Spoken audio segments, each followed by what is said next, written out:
Hey guys, how's it going? This is the Bald Metal Nerd coming at you with another lovely video. This is going to be an in-depth review of the Shure HPAEC840 ear pads. This is how they come from Amazon. They just come in a plain bag. Not nearly as luxurious packaging as the Brainwaves, but these are only 13 bucks, so that's totally fine. The main reason I ordered these is I wanted to try to see if they'd be a comfort upgrade for my ATH-M50Xs without compromising the sound signature too much, because as comfortable as the Brainwaves are, they alter the sound of these headphones far too much for me to recommend them for these headphones. I did recommend them for the mono-price 8323s, but for these, they're a total fail in my opinion because of how much they impact the sound signature. Obviously, here we are with the stock pads on the ATH-M50Xs.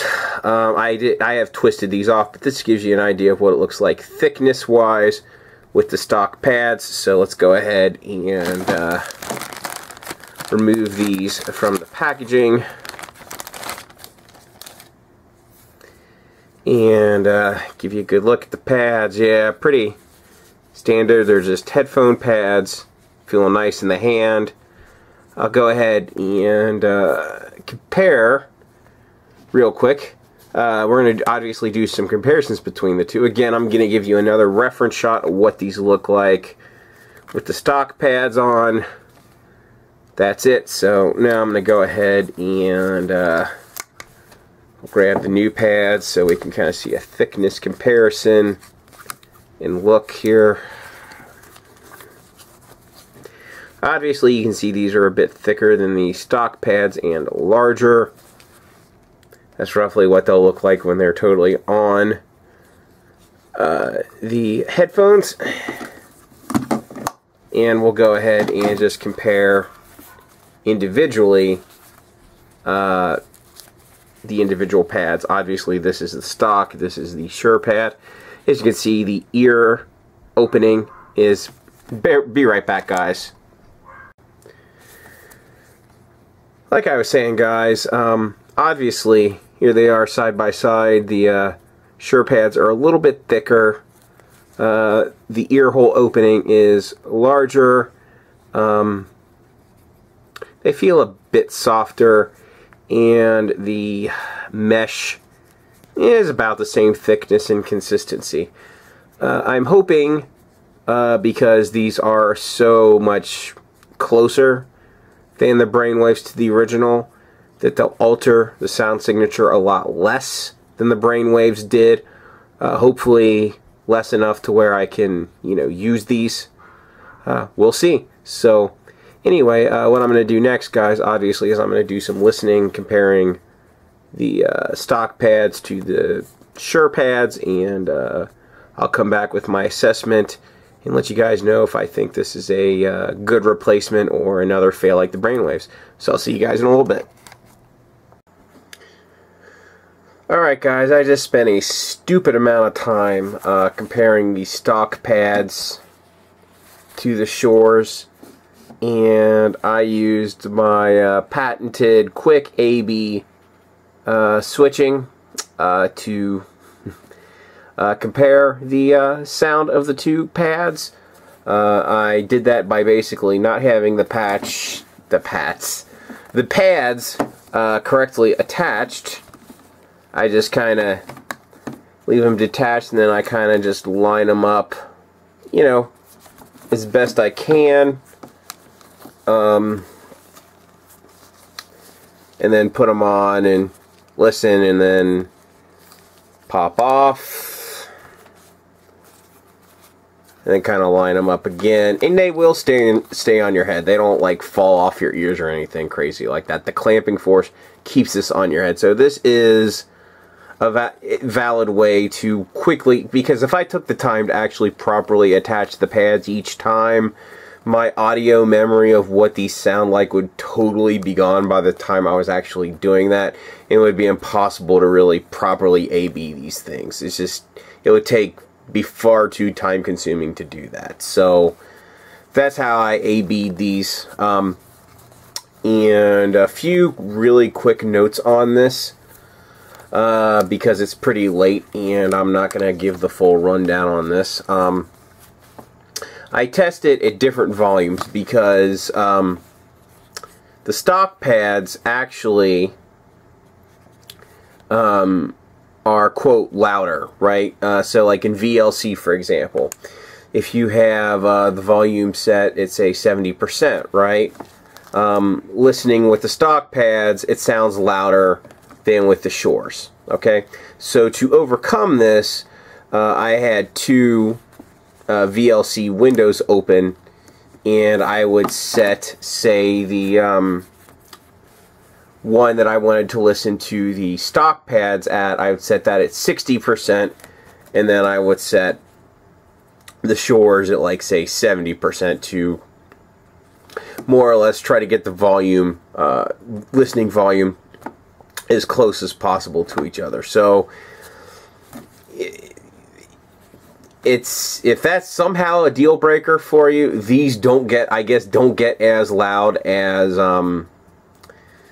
the M50X's, but I'm sorry, not the M50, shit, that's what the headphones are. I'm sorry, it's late, guys. So anyway, the Shures don't get as loud as the stock pads, but there's no way I could have maxed out the volume because I'm listening through an Audio Engine D1 hooked up to my PC, and it is not even close to being maxed out. Let me see. I'm just going to turn that knob.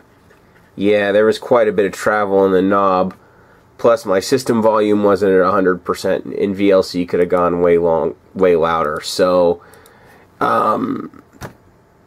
yeah, I guess if you really want to bust out your eardrums, stick with the stock pads, right?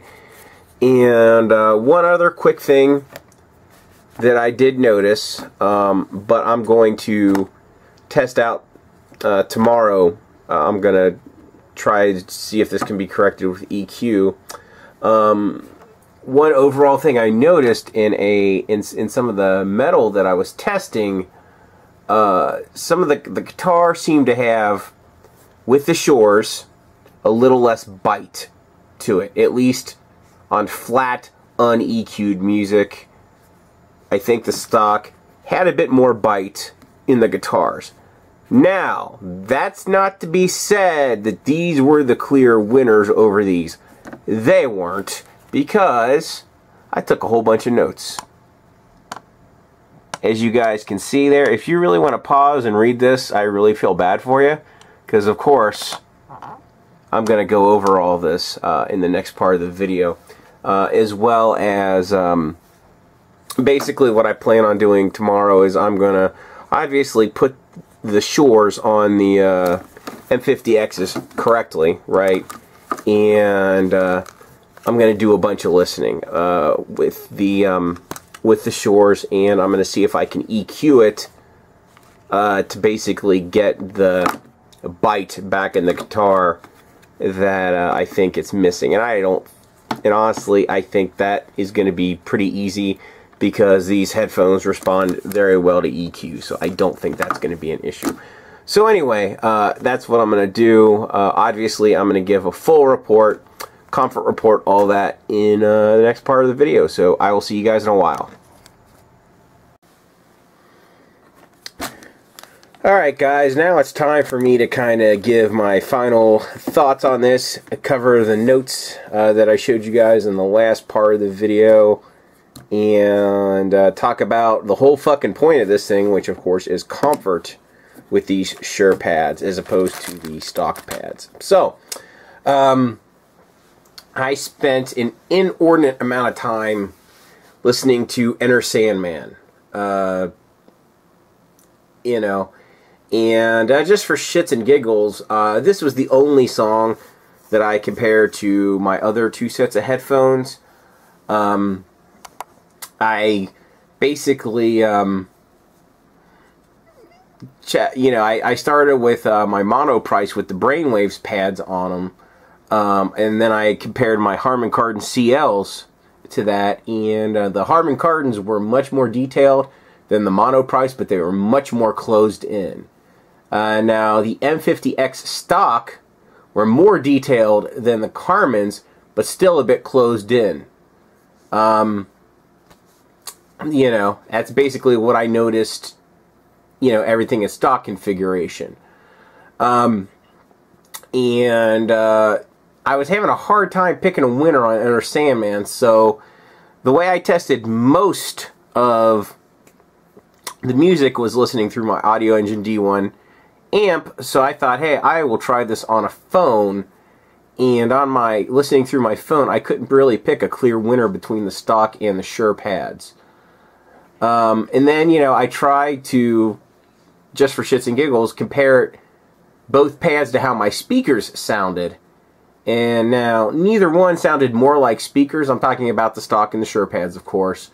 But both seemed more detailed than the speakers. And that is going to be a whole other video that I do later on. I'm going to be talking about speakers versus headphones. But we're a little bit away from doing that. Now, overall, what I thought, just after kind of getting my head straight and really listening with that song, I found the Shures to be less forward and a bit more sibilant, but I added some deadening material in there, some paper towels, and that took down their sibilance. You know, it was less forward, but they had the same amount of detail on both tracks. I'm sorry, not both tracks, both pads. So, next, after I listened to Enter Sandman, I listened to Megadeth's Symphony of Destruction, which, you know, kind of keeping with the commercial metal sound, I thought it would be good to compare, you know, a sort of related song by another artist. And on the Shure pads, I could hear the bass guitar more prominently than on the stock, and it was more sibilant, but not as forward. But again, the details were all there in both pads. Next up, I listened to Nine Inch Nails' Closer, and if you guys know what that is, if not, it's a very bass-heavy industrial song with a lot of electronic noises in it and stuff, and a lot of detail. Now, on that song, I actually found the Shure pads to be a little more detailed and precise than the stock pads, and actually on that one they were just as forward sounding on that. After that, I listened to Monster Magnet's All Shook Out, and that is basically, for lack of a better term, kind of a standard hard rock sound. It's got a lot of groove going on in it. Great track. I started off listening to the Shures. They were slightly less forward, but possibly a little more detailed. That was kind of tough, really, to pick a favorite on that one. Now, on Machine Head, the next song that I listened to was Machine Head's Killers and Kings. Now, that is a very modern metal sounding track. It's extremely dense and thick. Talk about loudness wars, Brick Wall Limited. You can really hear it in that song. Really, just, it's not mastered particularly well, but, you know, it's, you can hear a lot going on in that song. Again, the Shures were less forward, but they had the same level of detail in them. After that, I listened to a pop song. I listened to Michael Jackson's Bad. Again, the Shures were less forward, but they had more detail. After that, I listened to Black Sabbath's The Wizard. Unless you've been living under a rock, you know that's one of the first metal songs ever recorded.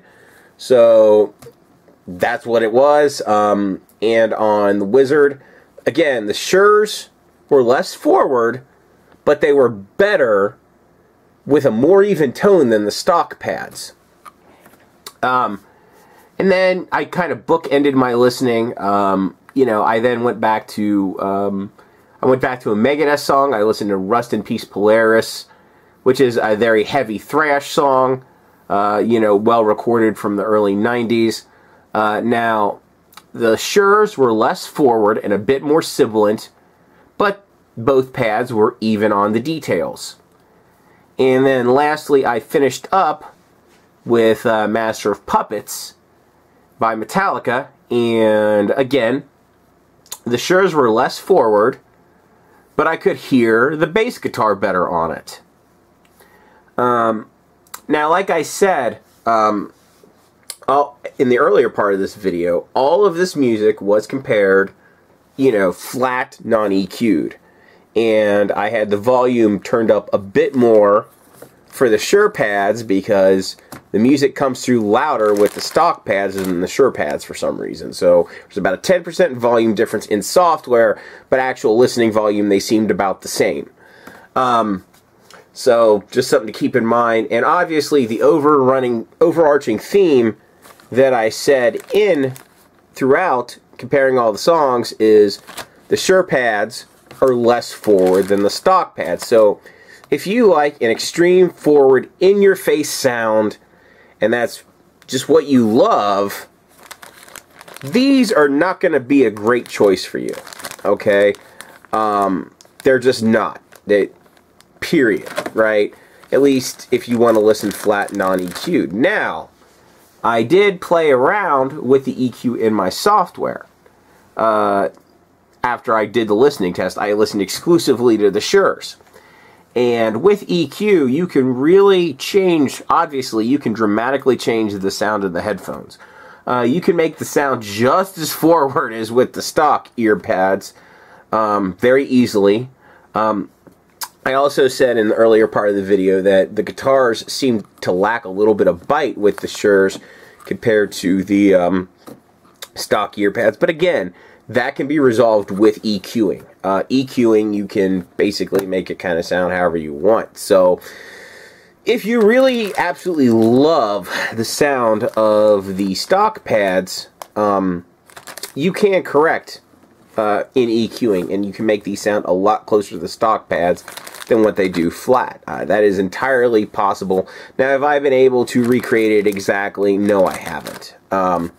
But you can certainly get it real close. And the main point that I'm trying to make is when I tried the Brainwaves pads out on these headphones previously, the Brainwaves pads absolutely, in my opinion, they absolutely destroy the sound signature of these headphones. You lose a lot of the details. It's just removed with the Brainwaves pads on these headphones. It makes these $150 headphones, the Brainwaves pads, it makes these $150 headphones sound like $20 headphones. I cannot recommend the Brainwaves pads for these headphones. Now, these Shure pads, obviously, they change the sound signature fairly significantly, but here's the crucial part. They don't remove any detail whatsoever. So it's not like knocking down your headphones to a much crappier price class. They still sound exceptionally clear and detailed with these pads on them. So, am I going to give this the universal recommendation, everybody should run out and get these? Hard to say. That's really going to be up to personal preference. But before I talk a little bit more about sound, of course, I'm going to talk about the main reason I bought these. Comfort. Did these pads make these headphones more comfortable? Well, I wore these for a pretty extended amount of time today. I wore them for maybe about 4 hours or so. And I can tell you that these make these headphones tremendously more comfortable. They make an absolute gigantic difference in comfort. I was able to wear them the entire time with no discomfort whatsoever. Of course, my ears got slightly warm because they're, you know, pleather, isolated, closed pads, but that's not a deal breaker when you're indoors, right? So, yeah, the comfort, huge comfort upgrade over the stock pads. And as far as should you buy this because of the sound signature, my recommendation, honestly, is get these from Amazon or somewhere else. You can return them if you have these headphones. Try them out. See if you like it. See if you can live with the sound signature or not. Personally, because of the comfort upgrade that these provide, I can live with the different sound signature because it doesn't destroy it. It absolutely doesn't. But it does change it. Now, whether you find those changes positive or negative depends entirely on personal preference. And of course, The one question I know everybody's going to flip and ask, if I don't answer it, does it reduce the bass? I can actually say, no, it does not. These, because I specifically listen to some like bass tests or whatever on YouTube, and with the stock pads, they actually rattle my head because it reproduces so much bass, right?